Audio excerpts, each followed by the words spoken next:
Again, good morning to those that are joining us from Latin America. Good afternoon, and to all of those in the center, and good evening to all of you in the East, all our participants worldwide.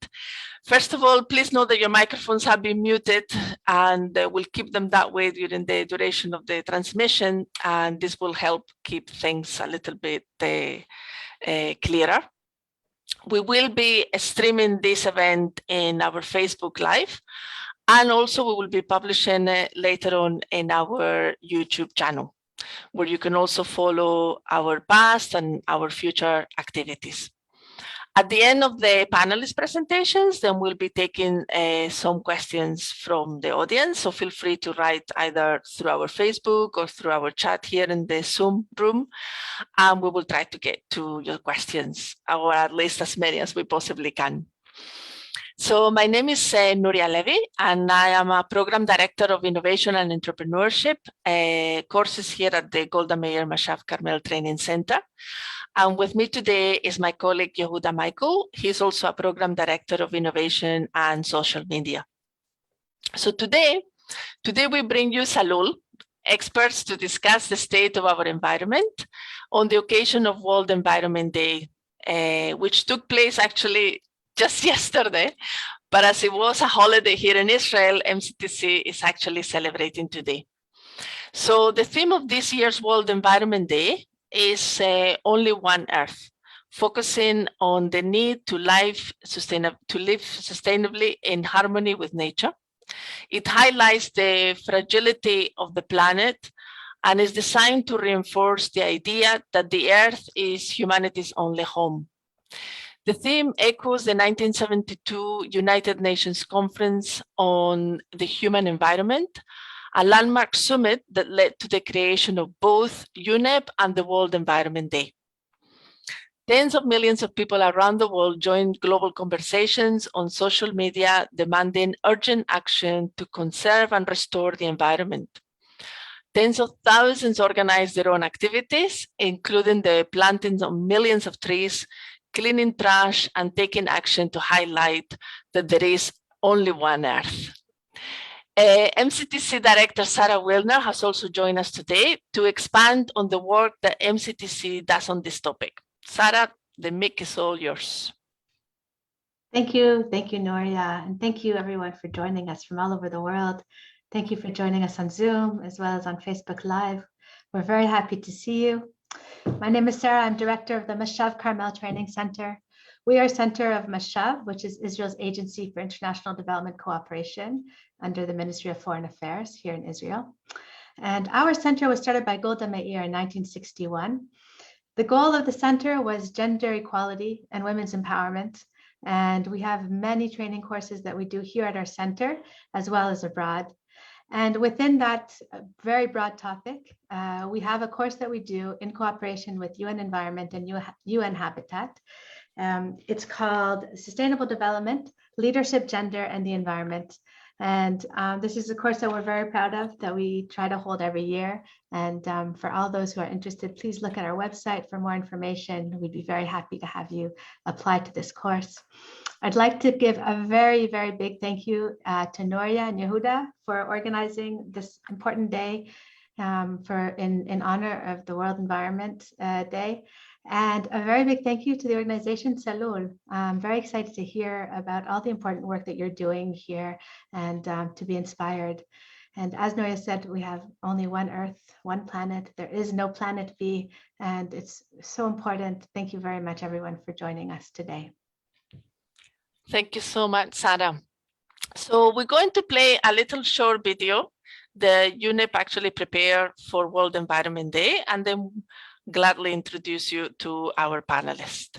So just bear with me for 2 seconds, and hopefully this will be clear. In the universe are billions of galaxies. In our galaxy are billions of planets. But there is only one Earth. For most of our history, humans lived in harmony with nature. But we have shattered that balance. Exploiting our planet for products and wealth. creating a climate catastrophe, driving species to extinction. and polluting our land, seas, and air. The web of life is fraying. If it fails, we as a species will fail too. The science is clear, and time is running out. We must go from harming our planet to healing it.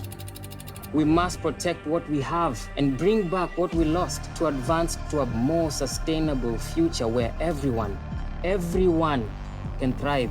Humanity has come together before to prevent environmental catastrophes. We have helped repair the ozone layer. We have restored millions of hectares of land and marine ecosystems, protecting thousands of species. And we've banned dangerous pollutants. Saving countless lives. Let those victories be the torches that ignite more action and illuminate the path to a world in which we are once again at peace with nature. In the universe are billions of galaxies. In our galaxy are billions of planets. But there is only one Earth. Solo un planeta Tierra. 只有一个地球。 Keval एउटै पृथ्वी. Bara en jord. Dunia ni moja tu.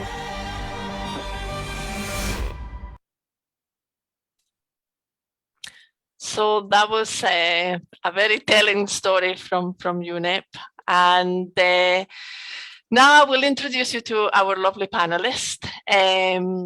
Today we have with us Salul CEO, Mor Gilboa, Campaigns Manager, Dalia Tal, Sea Campaigns Manager, Dr. Yuval Arvel, and Plastic Pollution Coordinator and Plastic Free City Project Manager, Limor Gorelik. Thank you all so much for being with us here. So I'll just add 2 words before I give the microphone to the CEO of Salul. Just a couple of words about Salul, which really means clear in Hebrew. And it's an environmental organization with the goal of protecting Israel's seas and streams. The association was founded as a response to remove the fish farming cages that they were contaminating the Gulf of Eilat and affecting the Red Sea's rare coral reef. Since then, Salul has become a leading environmental NGO dedicated to the protection of the seas and rivers of Israel. And it plays a large role on the ground, from reporting instances of environmental neglect and organizing beach cleanups to participating in protests and demonstrations. Salul continues to raise environmental consciousness amongst the public and policymakers regarding the importance of a clean environment. He also conducts environmental studies, writes and proposes legislation, and works with a legal consultant on environmental lawsuits. So, without further ado, I'll give you Mor Gilboa, as Salul CEO. He's actually a veteran environmental and social activist. Is one of the founders of the climate movement in Israel, and one of the leaders in the struggles to preserve natural gas, to dismantle gas monopoly, and to rehabilitate Haifa and the Krayot from air pollution and disease. Mor holds a bachelor's degree with honors in sociology and humanities from Tel Aviv University, and a master's degree in business administration, an MBA executive program from the College of Management, Baruch College. This is from the City University of New York. He's also a graduate of the fellowship program of the Hershkel Center of Sustainability, and he was a CEO of the Green Trend between the years of 2011 and 2019, and a member of the board of directors of the organization Life and Environment, the umbrella organization of the environmental movement. So Mor, again, thank you so much for being with us. It's really a pleasure to have you here with us. And let us hear a little bit now from you, from the work that you do and what Salul does. Okay, so it's also a great pleasure to be here also for this really nice and important occasion. And the thing that we can say about Salul that is really a big and important environmental organization in Israel for more than 20 years. As you mentioned, we took a leading part in a very important struggle during these years, the struggle to remove the fish cages from from the Red Sea, which is like a really unique marine area to preserve, and the struggle to remove the ammonia tank in Haifa, and the less pollution to the Mediterranean Sea from sewage and the other pollution. And our main goal is really like to protect the seas, the rivers, the streams, source of water in this important and very significant area of climate change. And what we can say is that in general, what can I say from my long years of being environmental and social activist in Israel, is that in one end we can see a really nice awareness rising, people much more and more aware about the situation of climate change, about the importance of protecting the environment. We can see also much more politicians and much more decision makers talking about these issues. But nevertheless, it's not less difficult to change reality, to change the environmental policy in this time, because there are many big forces, and the process can be so long, and we don't have that time. As we all know, we have less than 10 years. The IPCC talks about 2030 to stop the global warming at 1.5 degrees. It's really a big, almost people say impossible mission, but nevertheless, we try to do as much as we can. And our main issues still in these days is to protect the sea from all kinds of pollutions. I don't know if all of us remember, but last year we had like a big oil spill in the Mediterranean Sea, all along the coastal along the country. It's very dangerous in this time, because more than 70% of the drinking water in Israel coming from desalination, actually coming from the sea, and it's really dangerous for our water economy in the country. And of course, it's really dangerous to the sea. And nevertheless, we can see nowadays more and more gas and oil drillings in the sea, which is also very dangerous. Still, we can see all the coastal municipalities around the country. Every winter, we see really large amounts of sewage, domestic sewage, running from the coastal cities to the sea, and it's also like a very dangerous thing still happening in 2022. And we're doing a lot of efforts and work to stop it. Our main theory of change is working. We're doing also like proactive work and reactive work. We're doing all sort of campaigns, trying to change the policy, trying to raise the public pressure in order that the politicians and policy makers will change the environmental policy. And together with that, we're doing like proactive campaigns with municipalities and projects together, in also like to change the awareness and the change of the public towards a much more environmental attitude. So this is our main ways of acting. And here with us are Yuval and Dalia and Limor, and we can talk specifically about protecting the seas, the rivers, reducing the disposable plastic, and all kind of campaigns that we're just running right now. Thank you more so much for introducing Salul to us.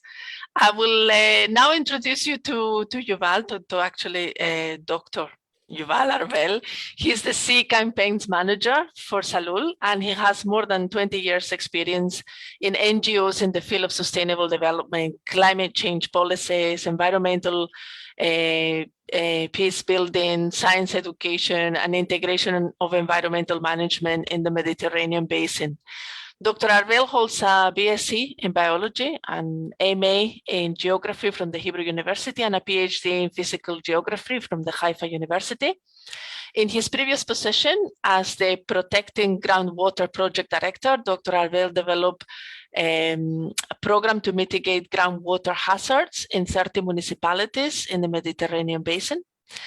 And as Marine Program Coordinator in Salul, he is in charge of sea protection campaigns, including follow-up the enforcement and treatment scheme of various pollution sources, and coordinate dialogue with the authorities concerning environmentally dangerous uses, for example, the offshore gas and oil drilling, desalination, overfishing, dumping wastewater, trash, and so on. So welcome so much, Dr. Yuval. Thank you very much. Good morning for all our South American friends and to my friends here. So really, it's too much. I don't know what to start with, but it was only 10 minutes. I'll try to be short and maybe focus on two issues. So Salul is, you mentioned 20 years ago,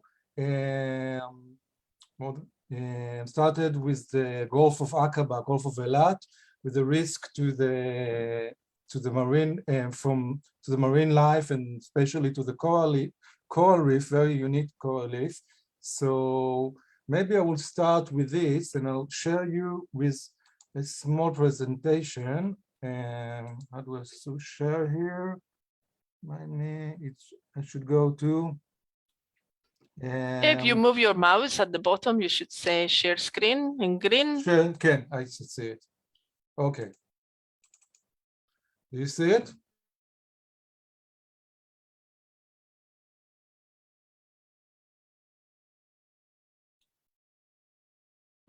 No, you stopped sharing for some reason, and you also mute yourself. So hold on a second. Let's try again. If it's not work, I will speak without it. Now? Yes. Now, yes. Now, if you put it on presentation mode. Ah, okay. Yes? Okay, fine.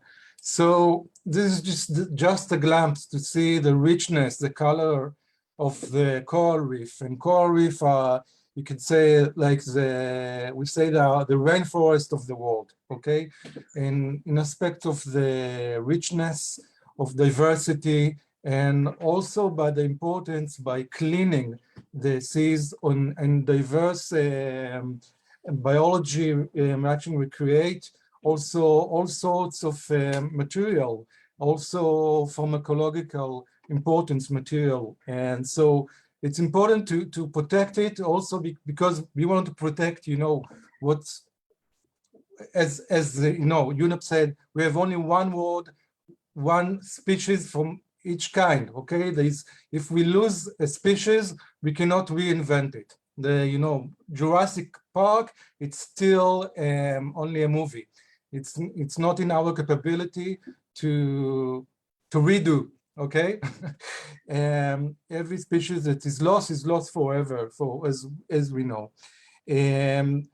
But also for our needs, and the incomes from tourism to the region of Eilat and Sinai Desert, which is Egypt, and then Aqaba, Jordan, and for all this country, and also Saudi Arabia is now developing a big city on the Gulf of Aqaba coast, is enormous. We are talking about altogether 100,000 of hotels, bedrooms, and most of the incomes to this area is coming from tourism because people want to watch this wonderful thing underwater. And if we won't protect it, it can be lost. And it did happen that we almost lost the coral reefs because of few disaster. Maybe I'll just go for it to show you next.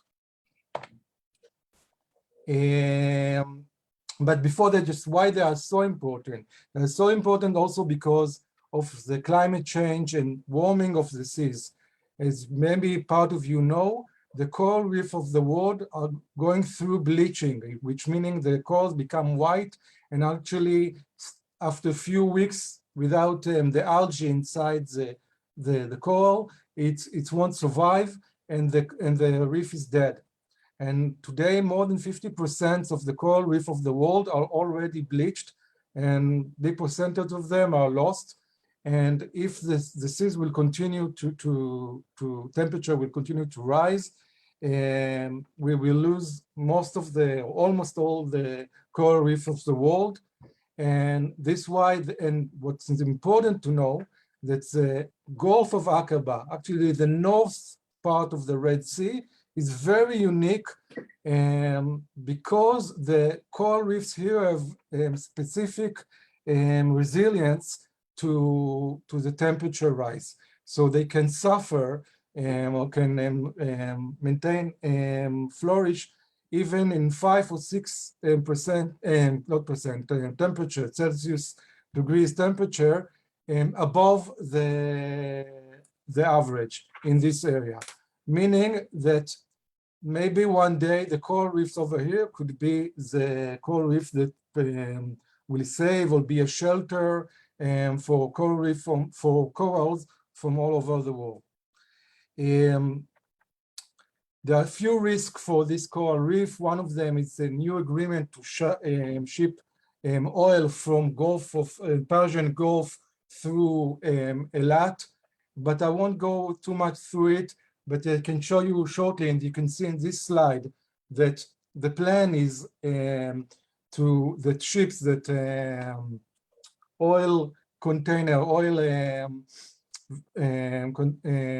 ships will ship the oil through the Gulf of Aqaba and Eilat to the city of Eilat over here, and then through a pipe to Ashkelon on the Mediterranean.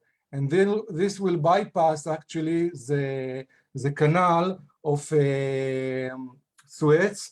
And why do I say this more important from Suez Canal? I don't think it's more important, but if we have an opportunity to protect this area, to protect the Gulf of Aqaba, okay, and say this will be a zone without oil shipping or minimum oil shipping on all other risk, we should protect it. This should be the coral reef reserve for the world and specifically for the Red Sea.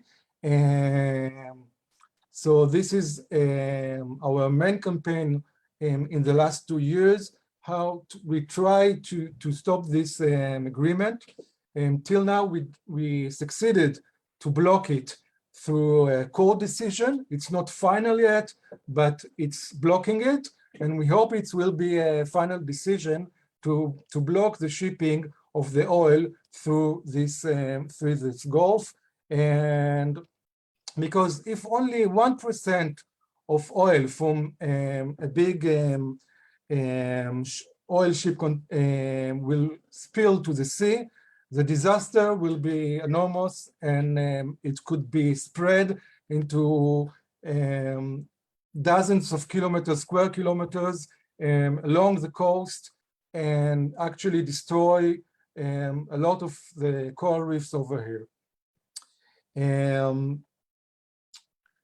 So talk about the employment. I want just a few pictures to show disasters of oil spills over the world. We have here this right on the right from Eilat, from Thailand, from the Mediterranean coast. Just last year, we had a big spill of oil, not enormous one, only around 1,000 tons of oil was spilled, and the tar reached to because it was far away, the oil was spilled a few dozen kilometers offshore. So what we arrive to the coast is the tar, okay? But it still creates a lot of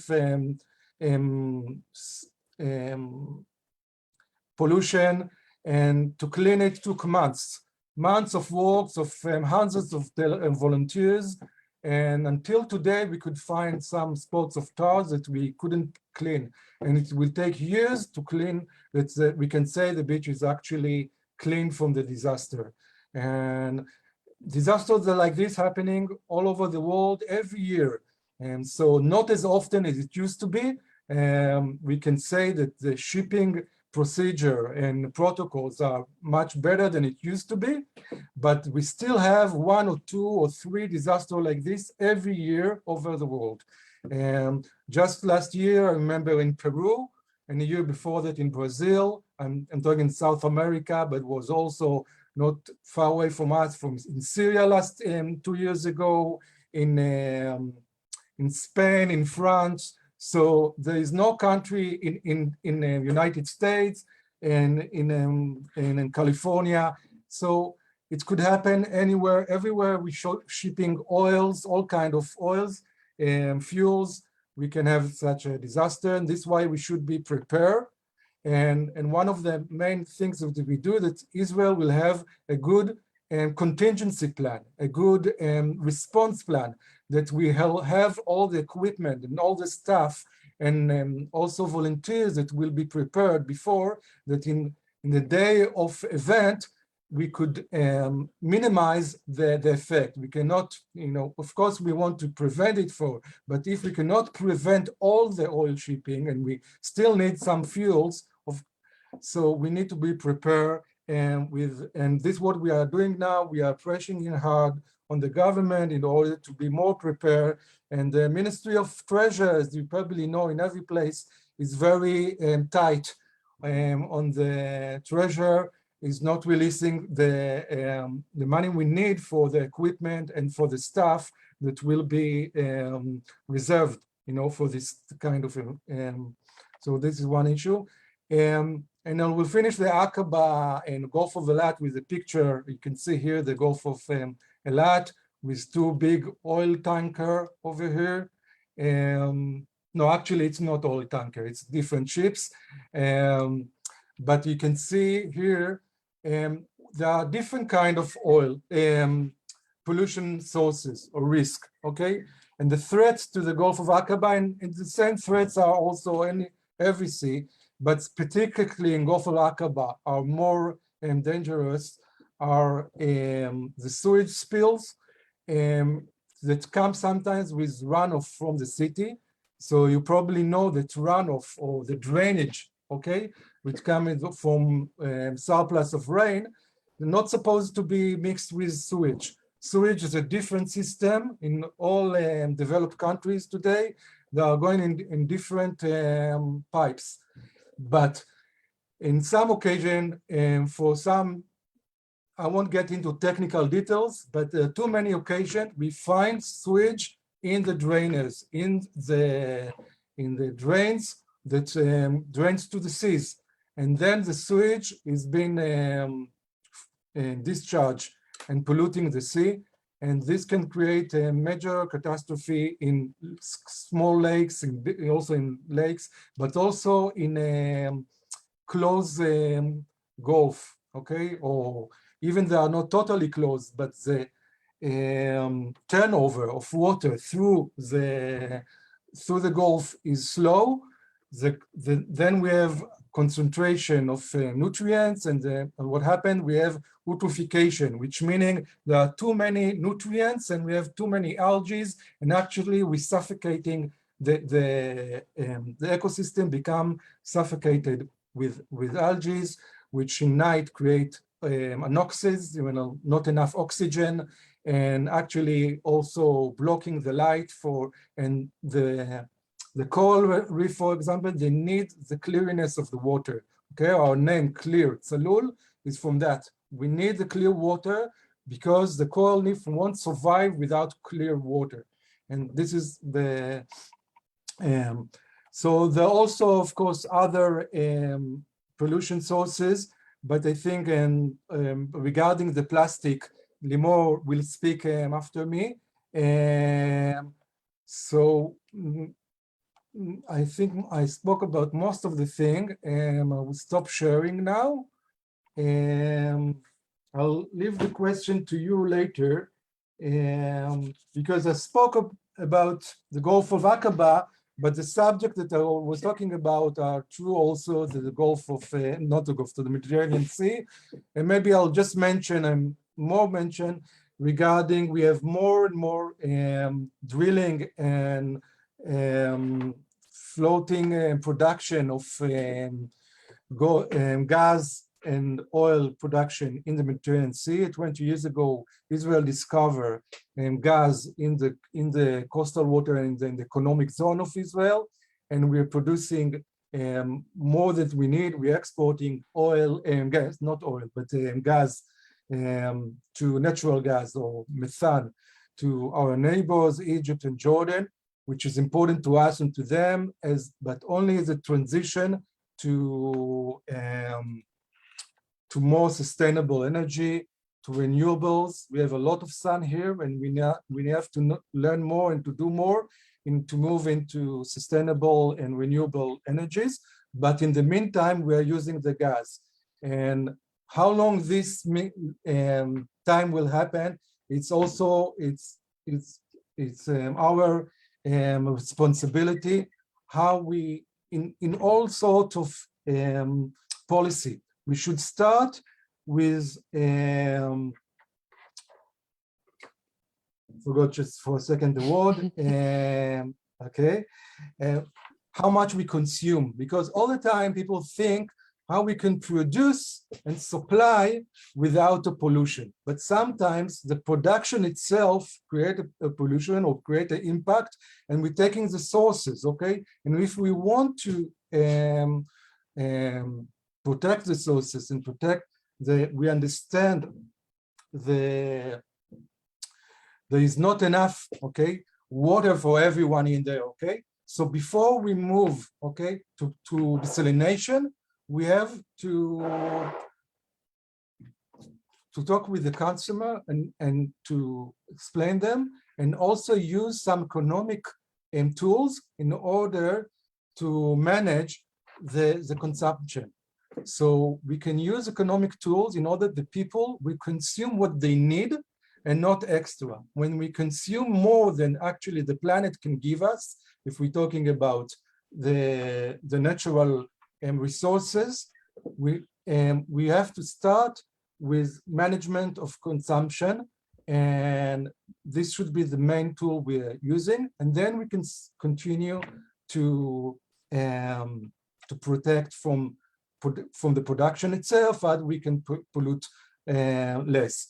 And so this would be more detail how we do less pollution from those oil drilling.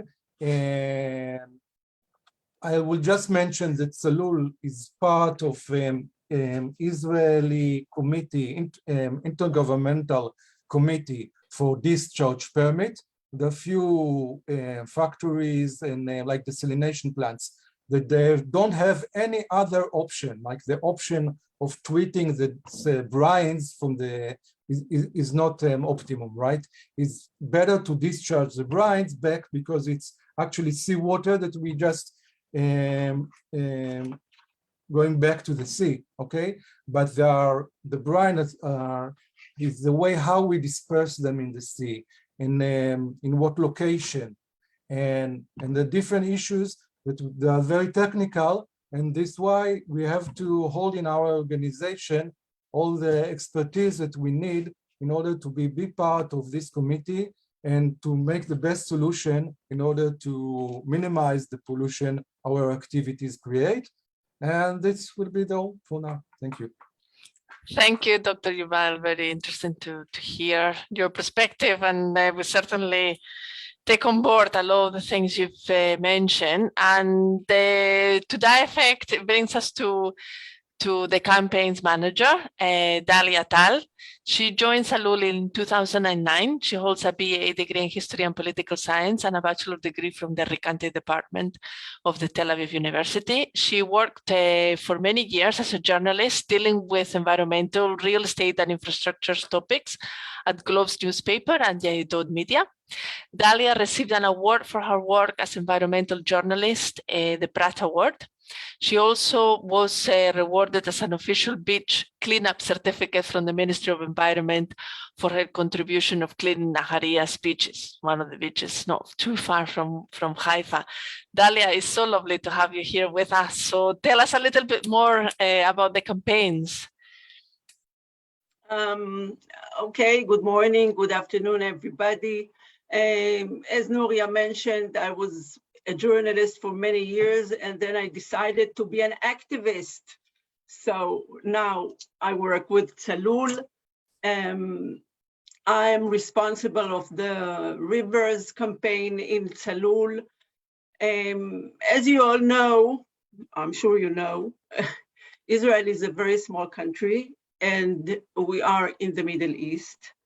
And the Middle East is a very unique area because we have half of the country is with mountains and a lot of green and a lot of trees and flowers, and half of the country is a desert, like maybe in your countries.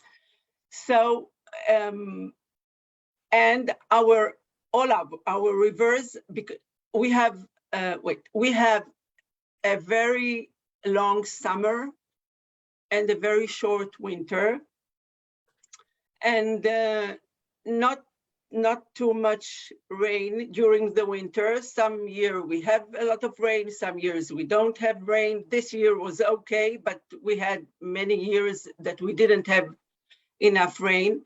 So it affects our rivers. So we have let's say 14 rivers. As I say, we are a very small country, 14 rivers that flows to the Mediterranean. Most of them has no water during the summertime and only water in wintertime. And we have a very, let's say, famous river in Israel that it's the Jordan River that runs from the north of the country through the Lake of Galilee to the Dead Sea. So this is our place. As I said before, we don't have enough, a lot of water in our rivers, so, or let's say streams. And if we have some pollution, it affects the rivers very badly, because the lack of water in the river itself. So our goal is to prevent every pollution that goes to the rivers, because the great effect the pollution has on the rivers. So how we can do it? We, fight the government, like I'm sure everybody is doing, every organization is doing. We fight the government, we demand the right of the people of Israel for clean rivers, for pure water. I must say it's not very easy, because let's say the pollution is not huge, but the fact that there is no water in the rivers itself, so every pollution is a big tragedy. So if let's say a factory or even a small factory or a municipality has some problems with some sewage problem, it's immediately we see dead fish in the water, in the rivers, or we see dead fish in the sea, because it's only because we have no water in our streams and rivers. So, as I said before, our goal is to prevent every pollution from factories, from municipalities, from everything. We have another unique thing in Israel. I don't know if you know, but we are let's say, the guinea pig of the world. We drink desalinated water, and we use, let's say, 70% of the population, 70% of the water in Israel is from desalinating water from the sea. And we irrigate our fields with reused water. So we drink desalinated water and we eat vegetables that were grown or on reused water. If in 20 years we'll have tail, now you all know why. It was a joke.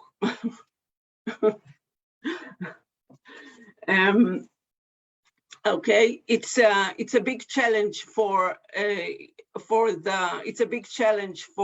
community in Israel, and it's the thing that we reuse water. It's very good for, let's say, for agriculture, but we don't want this water in our rivers. So we fight for clean water to the rivers and reused water for agriculture. During the years, we had some nice success, I think. We and others, of course, and the municipalities, but I think it was our fight to do it. We succeed to take out the pollution from the River Jordan, from the Jordan River. I can't say it's that the Jordan River is clean now, but it's much better than it was before, because before it was only sewage, and now it's purified sewage. But our goal, and we hope it will happen, will take this water to agriculture, and we leave only clean water to the Jordan River. We had a big fight for preventing the pollution of the Kidron River, that it's a very important river for us, for the whole world, because there are many churches on it goes from Jerusalem to the Dead Sea. So we succeed to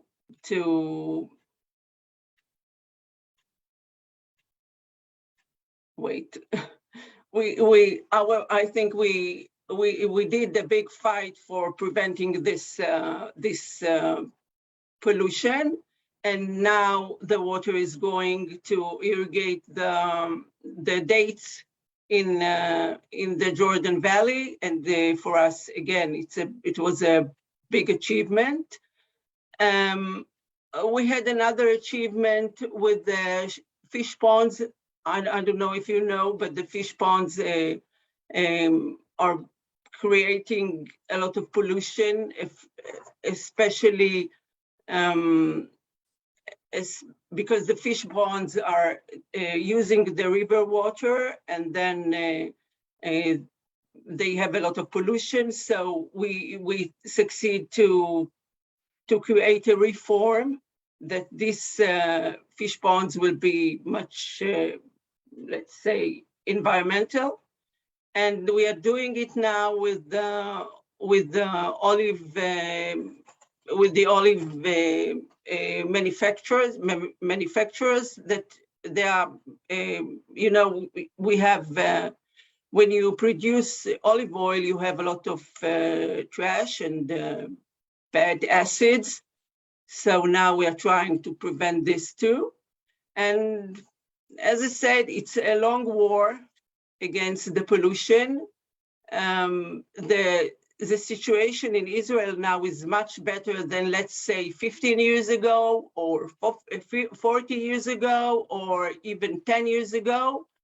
But we need to go on until we'll have clean rivers and clean water in Israel. Thank you, Dalia. Thank you so much. And you're so right. And I would like to now introduce the last of our panelists. Limor, you've been very patient waiting your turn. She's in charge of the plastic pollution coordinator and plastic free city. Limor holds a master's degree in marine resources management from the Rupin Academic Center and a BTech in industrial engineering management from Shenkar College. Over the last 20 years, Limor has worked as a consultant to senior management of private, public, and third sectors, specializing in strategic planning and organizational change management.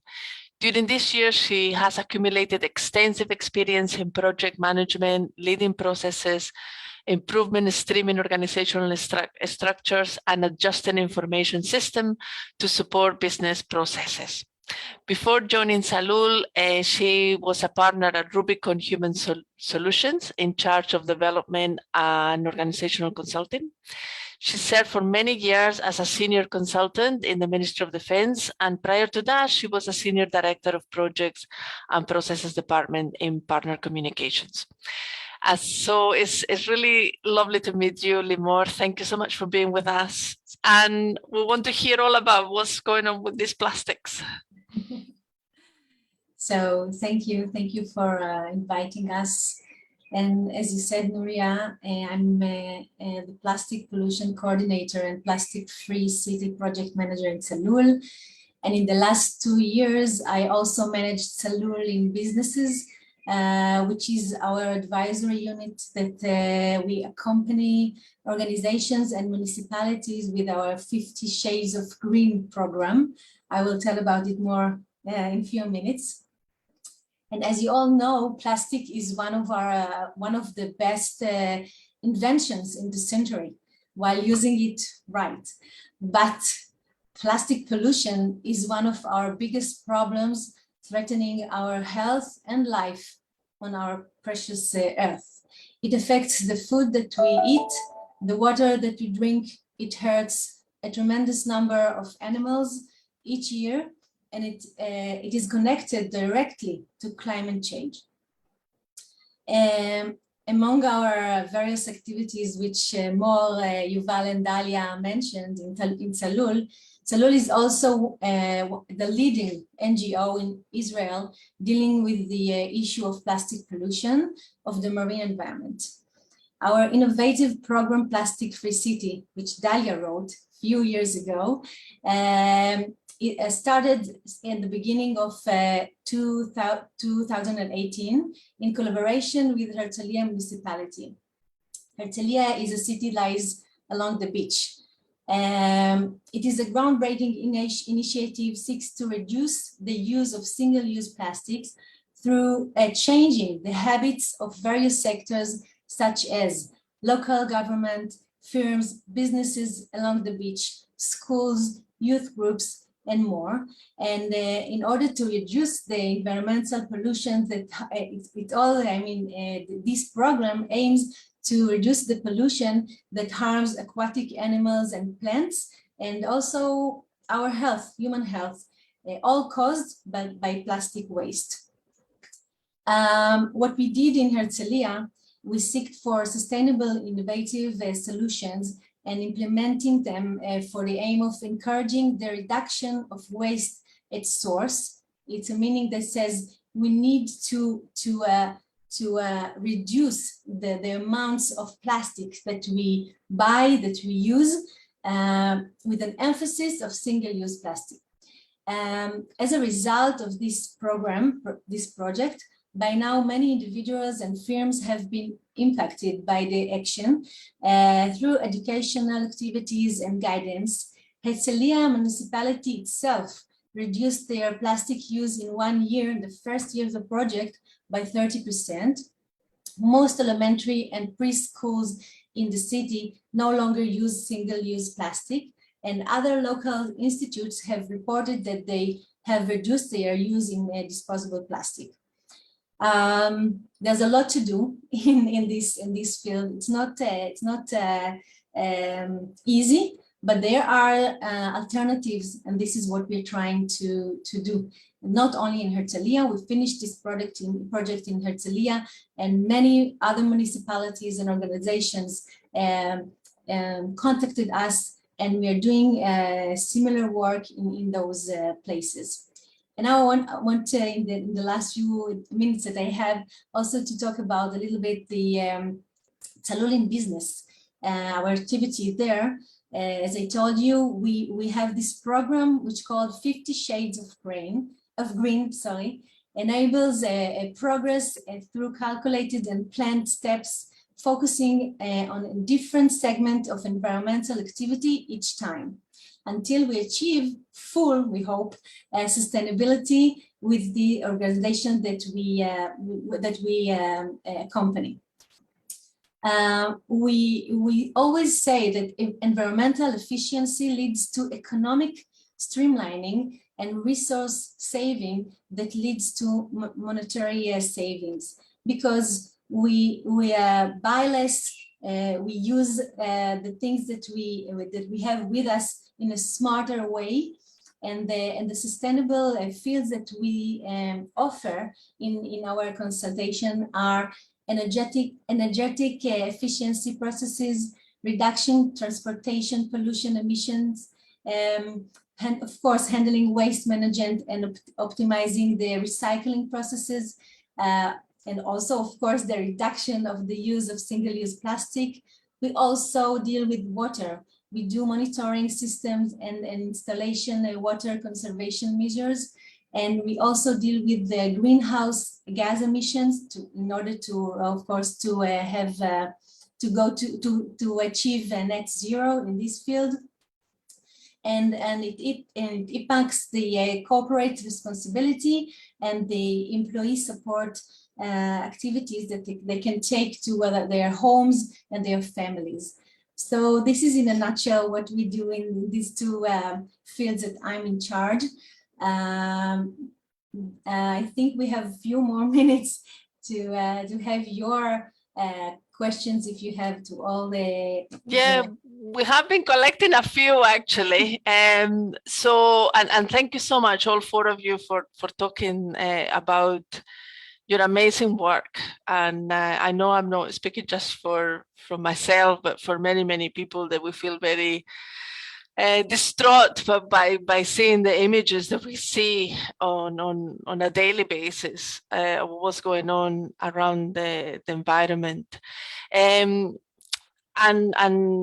we have a comment here that says that it seems so overwhelming, and I'm sure that this is a question that comes up all the time, but we only have till 2030 before the point of no return. What can we do as individuals to improve the situation, not just here in Israel, but worldwide? Obviously, we're talking to our participants all over the world, and they may want to engage as well in other campaigns. How can they recruit people? What can we do as individuals to help out? Because we're not working in Tzalul, so what can we do? Who wants to take this? More, Dalia? I would say that Tzalul organization, it's like a really nice example of organization who has all sorts of theories of change. We are doing, like, as we said, we are demonstrating, we're doing like reactive campaigns. We try to raise as much public pressure as we can in the topics that we work on, in order that the decision makers will do what is need to be done. Also, and Dalia, for example, is like organize all kind of groups and tables with the decision makers in order to promote behind the scene, to promote the right or the sustainable environmental policy, which is also like a really important thing to do. We work with municipalities, we work with businesses. So we are really versatile in that area. And you write that from one end, it's like really, it puts a lot of pressure on us, knowing that we are like running against the clock. And this is true. And you know, we cannot. It's impossible to fight the things that we cannot change, but we try to focus on the things that we can change. There is like a mitigation and there is adaptation. And we want us to mitigate as much as gas emissions as we can, but also to build a much more adaptive society, a much more adaptive world to the effects of climate change when it's already happened. So, and people who wants like to get more inspiration, so first they can read in our website, but there are also many like important and good organizations doing an important job in Israel and other places. And I think if I can deliver one message is not to lose hope and to go into action, because action is the only thing that can gives us like a true hope eventually. Thank you, Mor. I have another comment from one of the participants, and it's just was mentioned in the whole episode we've had with the COVID. And on the one hand, for a period of time, we saw that there were no planes flying and there was hardly any movement with ships going from one place to the other, taking, you know, produce and so on. And we came to a little bit of a standstill, and there was some sort of hope that, oh, wow, our air is cleaner because of what's happening with the pandemic. But at the same time, we started seeing loads of plastic being used, huge amounts for the hospitals, for all the health clinics, and of course, the famous masks. And one of the questions is, what do we do with all these masks? Because we're now starting hearing awful stories of dolphins being found these masks in their tummies. So what can we do as individuals, because we still have them around, to make sure that, how do we dispose of them safely? So you're right. At the beginning of this pandemic, everyone was very, I mean, and for, you know, for a reason, panicked. And huge amount of single-use masks and gloves and everything were all around. But as time passed, and we see that almost everything that we use has an alternative. Of course, the masks, and now with the COVID is no longer a big panic. It's here, but it's like, you know, a little bit down with the volume. And even in the middle of the pandemic. So first of all, use a multi-use mask. The gloves are no more, I mean, I'm not talking about what happens in hospitals, but on the individual use. Also in the beginning, there was a panic regarding the use of cups. Can I use a cup that is not single use? Of course you can, because the municipality, the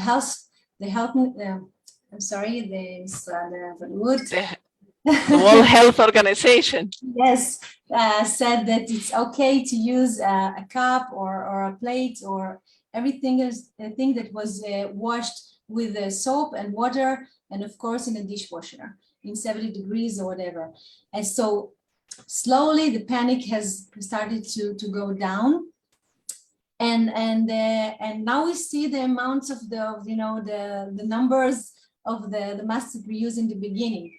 And unfortunately, not everyone is convinced. But this is our work. We go from firm to firm and we say to everywhere that there's no need to use the single-use plastics anymore because it's safety.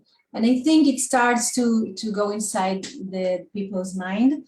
And as you said, it's I mean, especially in the field that I'm in charge, there's always another solution. People need to understand, and maybe then the only way they will do it if it will the waste that we produced, they will see it as a monetary thing. I mean, it is a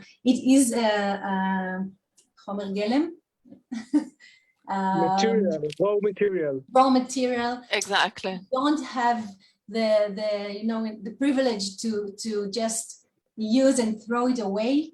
And I think it's too slowly, but it's coming to us. And this is our work to point it all the time, every day, until people will understand it, that we cannot afford this amount of waste. Thank you, Limor. Yuval, quick question. I know you mentioned about the oil discoveries, not the gas discoveries that Israel made. And I know recently there was another one in the news, which of course we're all a bit stressed out with energy. We see the news all the time about energy consumption and the issues, the crisis that exists all over Europe, especially now with this war that we see in Ukraine. So on the one hand, we hear news that people are excited because there's more natural gas out there. But on the other hand, what does it mean? Should we be concerned as we live so near these discoveries? Is it something that the public at large should be concerned about, the exploitation of this gas? You're in mute, by the way. So it's a good question. We should be concerned. We as Tzalul concerned, and I think the old people in Israel should be concerned over every gas field, new gas field that was found. From one end, as you said, for some people bring relief because they fear that we might stay without electricity. Since we know solar is good energy, but it's not available all the time. And the availability of batteries, of maintain of the solar energy all over the night and few days without sun, we still have them. It's available, but it's still more expensive. And we hope that in few years, the availability of those energy storage solution, not only batteries, but batteries and other energy storage solution will, and they're already on the market. I think not only me, a few experts of energy, that in 10 years, Israel can move to more than 50% consumption of renewables. But we'll still need some gas, and it's important that we found that we will have them just in case, what do we say, okay? Also just for the next generation, and we will need it for the next 10, 15 years. But we'll have to remember that we are in emergency time. The pollution of the planet by CO2 and methane that we produce, the gas is methane, is actually greenhouse effect gas 86 more times than CO2 if we count it for 20 years, okay? If we count it for 20 years, 86 more times. And if we count it for 10 years, it's 100 times more. And so it's important we will reduce consumption of, and we all the time speak about it. I think emphasize it in here to the audience here, although I could say it's Tzalul because we are focusing on prevented pollution, okay? But I think the message to people, we're talking about what can I do, okay? In order to reduce the need of more and more gas drilling, how can I reduce the energy consumption? So the little things by closing the lights when we don't need, when we preparing the air condition, we put it on the summer to 16%, or I'm going to committees, okay, or to the Knesset, the Israeli parliament, I need to take a coat on me in the summer, okay? in the summer, it's 30 degrees outside, we need air conditioning, but now why we need to cool it to 16 degrees?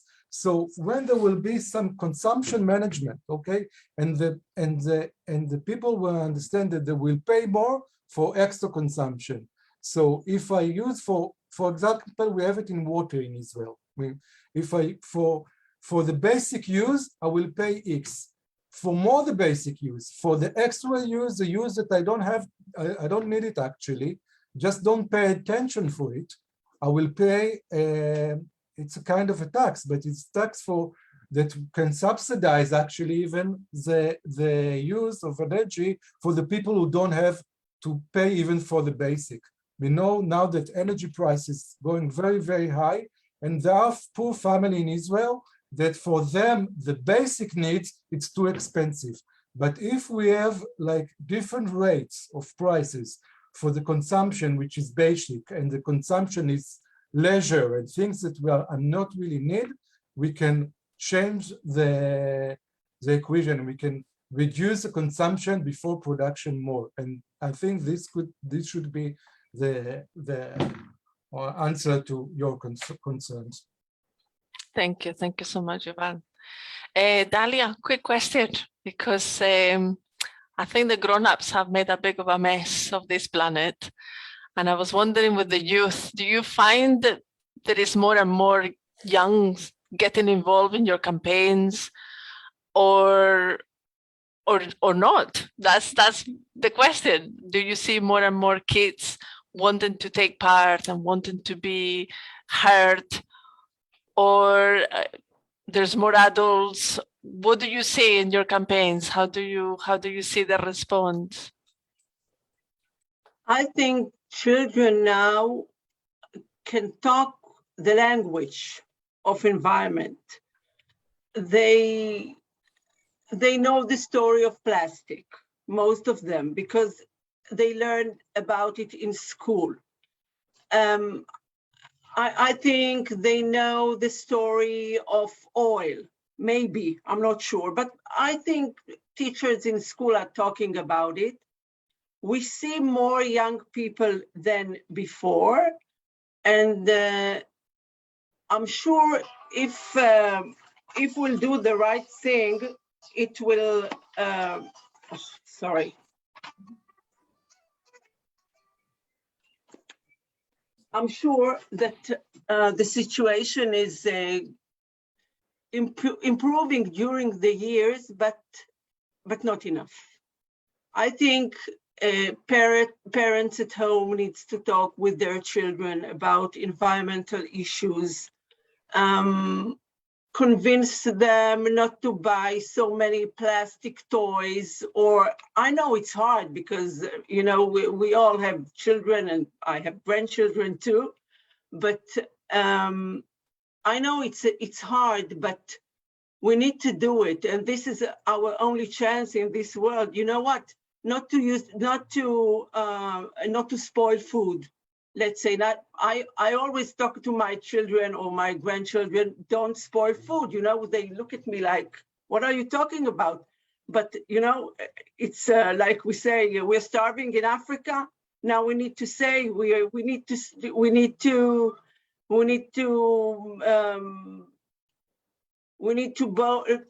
be much more sensitive and much more clever about the food we use, the car we use, the electricity we use, like Yuval said, and to convince the next generation that this is their future.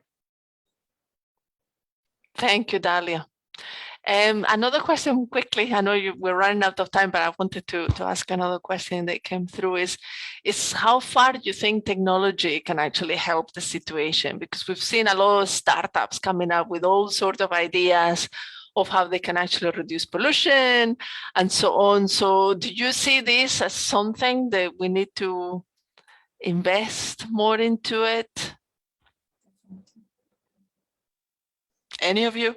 I would try. I would say, so we don't have, you know, the opportunity or the time to say no for new technology. So we're in such an emergency time that maybe 10 years ago, I'd say that we have to prevent and pollute less and to move to renewable as fast as we can. But we have to do both. If there are good technology to capture CO2 and other global warming gases, it's important to develop them. We have to remind ourselves that sometimes technology, we solving one problem, but creating another problem. Like, for example, we're talking about global warming. There was an idea to spread a lot of SO2, which is gas that actually reflects some of the red infrared from outside of the planet, because it's go around in the atmosphere and then actually prevent from the planet to be too warm. Okay, so reduce the warming, but what actually you're polluting the earth with SO2, which is creating an acidic rain, which is a big problem in many places. A lot of the forests in Europe were in complete disaster. In North America, huge forests were destroyed because of acid rain. So we don't let the technologies, sometimes they're thinking like that, where I'm solving this problem, but they're creating a big problem. So we have to be careful with technology, but we don't have the time to say we can do everything only with changing our behavior, because changing behavior is taking time, and also we don't have all we don't have enough tools today to prevent, and so many people in the world still don't have fresh water, still don't have access to electricity. So when more and more people will use those, the consumption will grow. So we will need technology in order how to make those, the basic needs for modern life will be available to everyone, but without creating more pollution. Thank you so much. One of our participants is very interested on promoting campaigns in the school, at school level. So they wanted to know if there are any materials out there or something that you can help them out with to design a campaign, how to promote it, how to engage volunteers, and so on. Any tips? We have this poster that we made telling how to live healthy life without plastics, and it was designed in order to be in schools and in kindergartens. So we can send you, we have one in English, so we can send you this one. This is regarding plastic and waste. I'm thinking about materials in English. So Dalia, do you have any materials? Dalia, you're in mute. Campaign materials for schools and kindergartens that we can send in English, of course. Kindergarten, no. Maybe, I don't know, maybe for adults. Well, it looks like I'm just giving you another challenge. Yeah, you're right. We talked about it recently, and I think we need to do it. Yeah. Well, we're it's a nice project. Small organization, as you know. Of course. So yeah, we can't do everything. Yeah. Well, I'm sure our participants will be delighted to lend a hand to get these materials and spread them throughout the schools. And we here at MCTC will be only too happy to help them out as well. Because I know we're running out of time, so I want to maybe ask you one last question. If you want to give us with one last thought, one last comment about World Environment Day, what would it be? Maybe more, Yuval, you want to open your, So I didn't hear the question. Well, I'm just saying it was more like a comment or something that you want to leave us with, to the whole, all our audience. There is a message of hope out there, or what do you think? Hope. You want to say something? Message of hope? more. Message of hope. I think we have a beautiful planet. And I think the planet will survive without us. And this was a bit cynical. And to be more optimistic, I think humankind are really very good inventor, and humankind found solution. And what we need is collaborate and think on the other people, the other organism, the other creature on Earth, and then we can solve all the problems. If we think about the North will think about the South, and the South will think about the nature and how to protect, and think about our kids. We can save the world. I'm optimistic. If I wasn't optimistic, I wasn't 20 years in NGOs activist, and I believe we can make it a change. Thank you so much. The 3 R's: reduce, reuse, recycle. Reduce, reduce, reduce. I think this is the answer. The first is refuse. Do not reduce. I said reduce, reuse, recycle, and I said reduce 3 times. No, refuse. The first. Yeah, refuse. Okay. No, not to produce waste. And I would say it's in our hands, on each one of us. Don't say someone will do it. On each one of us hands to create the change, and that's the way we will be more optimistic. Thank you so much. And I would say another thing, that from my experience and being with another young leaders during the years, helping them to reach their goals, and also my goals and my organization's goals, I can say that we have much more power than what we usually think or imagine. And by working together, we little by little discover this power. And the answer, I think, is like working together and try to organize as much public as we can during our work, to join all kind of initiatives, and to create initiatives, and to believe that another world is possible. Thank you so much. Really, thank you all 4 of you for being with us today. And I know you're busy, very busy, because you've got to save our planet. So we don't want to take more of your time. It has been an absolute pleasure talking to you. And I'm sure many of our participants from worldwide will watch this later on when they have the time through the Facebook and through our YouTube channel. And many comments will come along. So we do hope to host you once more in some of our programs with UNEP and UN Habitat, and have you and host you here as our guest speakers. So thank you again so much for being with us today.